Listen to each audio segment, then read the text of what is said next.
ดีเนาะก็ว่างเวียกละสิออกไปยิงมักซ่าเนาะไปเบิ่งมักซ่าจะเห็นว่านกยังเข้าอยู่ก็บ่ไกลเนาะแถวๆบ้านเฮานี่แหละไปเบิ่งนำกันเนาะไปลุ้นนำกันว่าสิอะไรนี่ก็มัน8 โมง 9 โมงนี่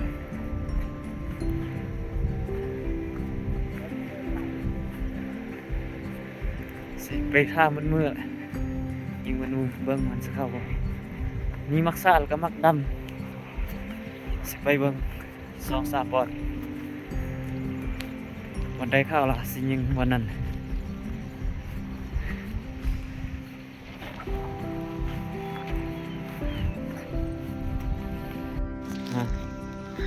อันสองก่อนเนาะลาวเห็นพาเขาไป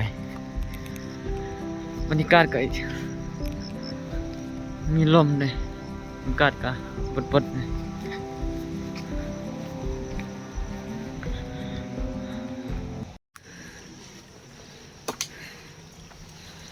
อ่างน้ำจีน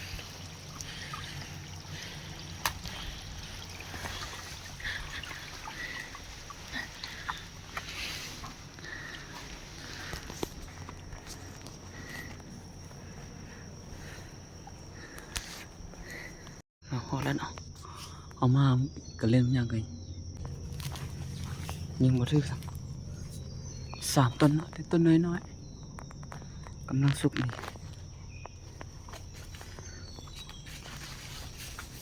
สอบบนนั่งก่อน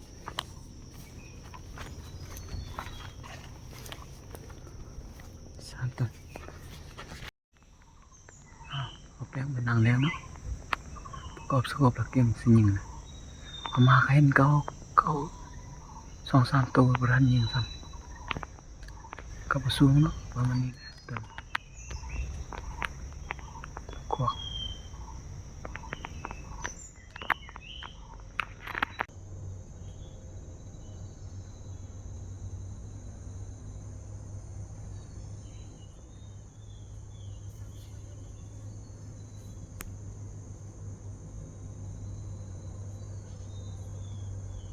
โอ้พอได้ยิง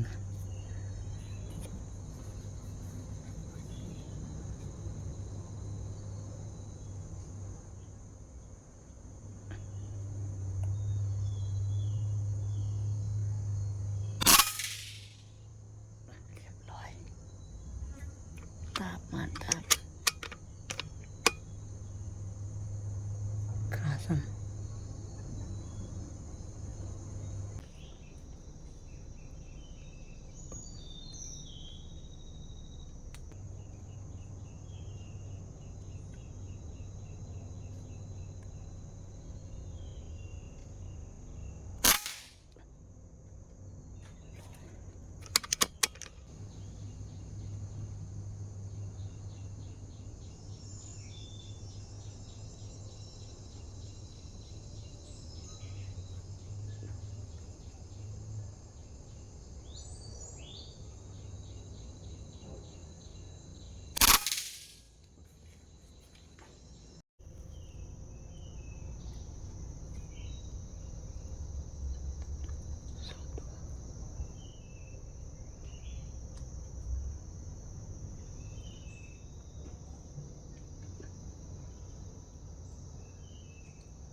nhưng mà thiết ở đây cái tai mình chèn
เรียบร้อย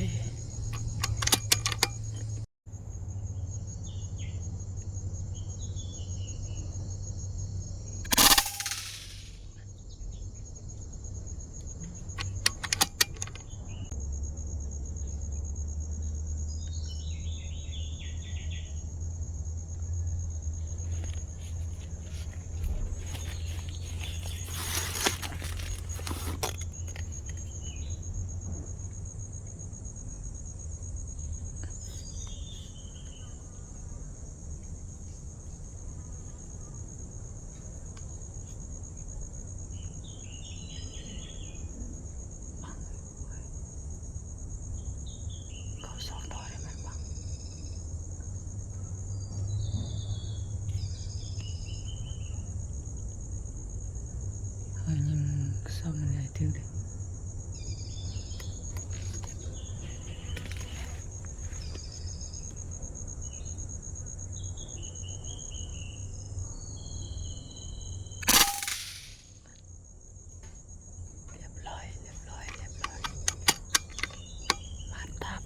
mantap oke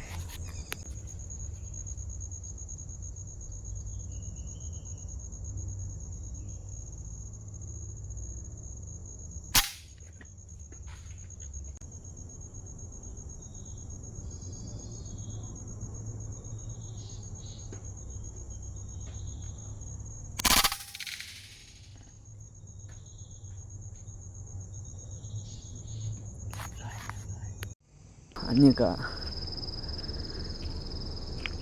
3 โมงไปแล้วเนาะเกือบ4 โมงก็ยิงตกหลายตัวอยู่สิลงไปเก็บเนาะ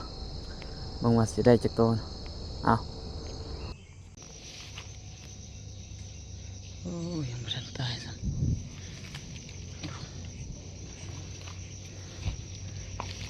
4 บาทเนาะควักเขาไปเก็บหน่อยยันโตจนก็จนมาลักกิน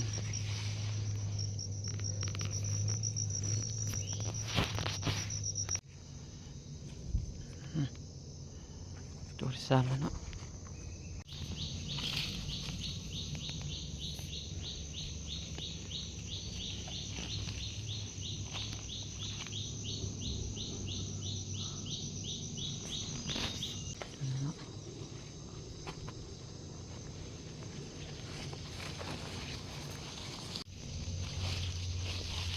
นกศพแหลมนกศพแหลม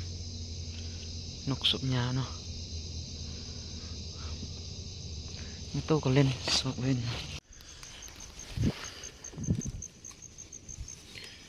นกศพยาวก็มากิน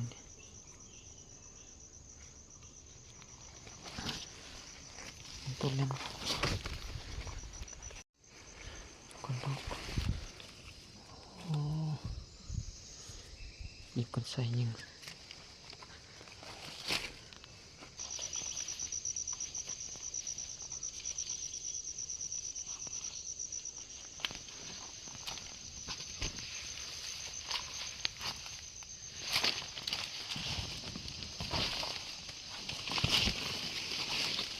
โอ้อะไรยิงยังบาดตายโอ้นกนี่ยามนี่คือว่ามาปกติมันมายามมาก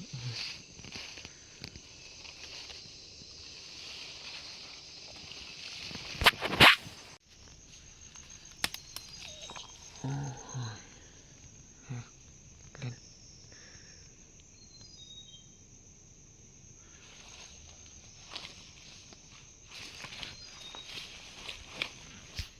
นี่ที่มือซอคือว่า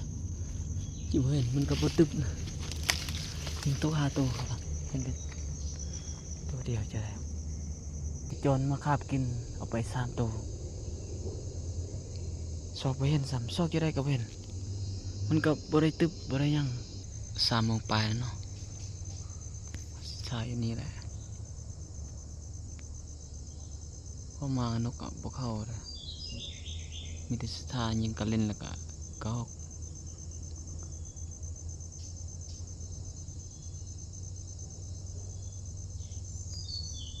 ถ้าลุ้นเบิ่งนำกันว่าเกาออกสิเข้าจากโตเนาะ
มันทันตายซ้ำตึกทองโอ้มาแล้วมาเร็วยิงไต่ฮอดพี่เรียบร้อยเนาะก็ได้แล้วตัวนี้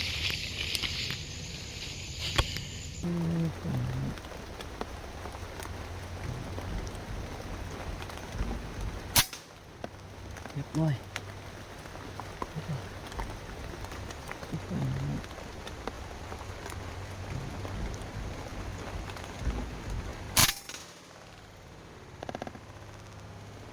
เรียบร้อย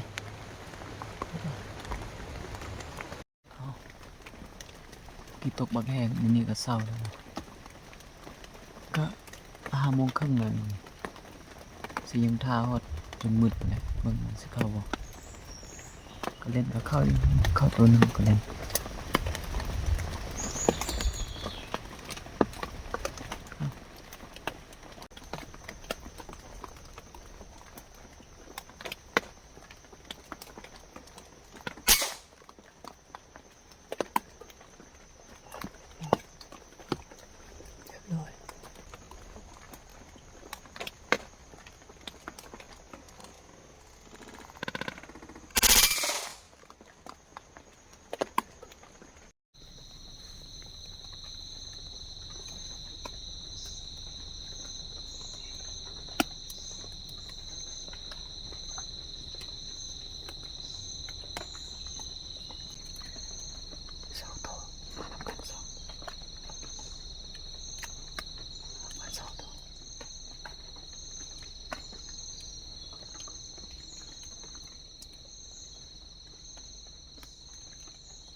แล้วเนาะมันเข้ามาก็เข้ามา4 ตัว5 ตัวแล้วก็เขาได้ยิง4 ตัวเบิ่งว่าสิตายบ่เพราะฝนเศร้าตกแล้วก็เขายิง2 ตัวตัวหนึงยิงตายดีแล้วก็ตกแล้วยังบ่ทันไปเอาแล้วก็ตัวหนึงเขาก็เอาตอนมืดไปได้ยิง2 บาทเห็นตกอยู่สิไปเบิ่งมันสิได้บ่ได้มันมานำกัน2 ตัวยิงตัวสุดท้ายแล้วก็ยิงตัวหนึงแล้วโดด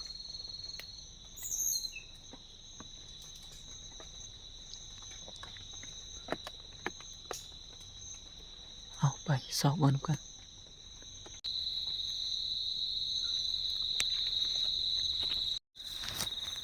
เอาเห็นแล้วนะตัวนึง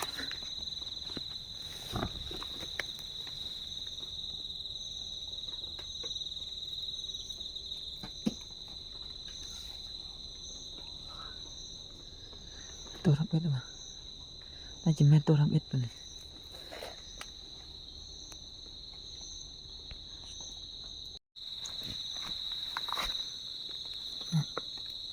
ตัว3โอ้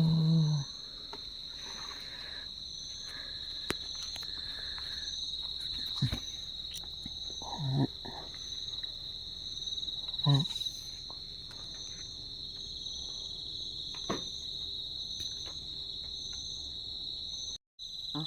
นี่ตัวที่3ตัวยิงสุดท้ายยิง2 บาทเอ้าถือว่าได้3 ตัวเนาะยิง4 ตัวถือว่ามานเนาะยิงนกเมียงแดนกันฝนบ่ตกโอ้โหอยู่บนทางคือว่ามืดแล้วมันมีหมอกเนาะลงมาพี่มันพัดว่ายังแจ้งอยู่มันบ่ทันมืดเลย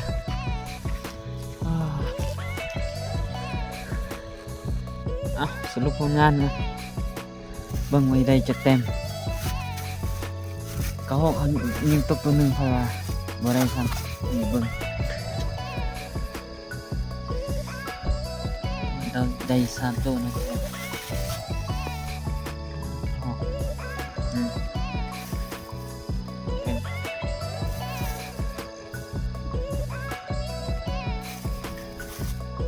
โอ้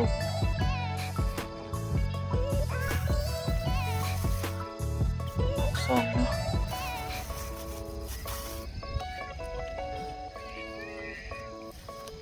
อันนี้ประมาณ10 ปลายโตนี่แหละก็6 3จะสนี่แหละ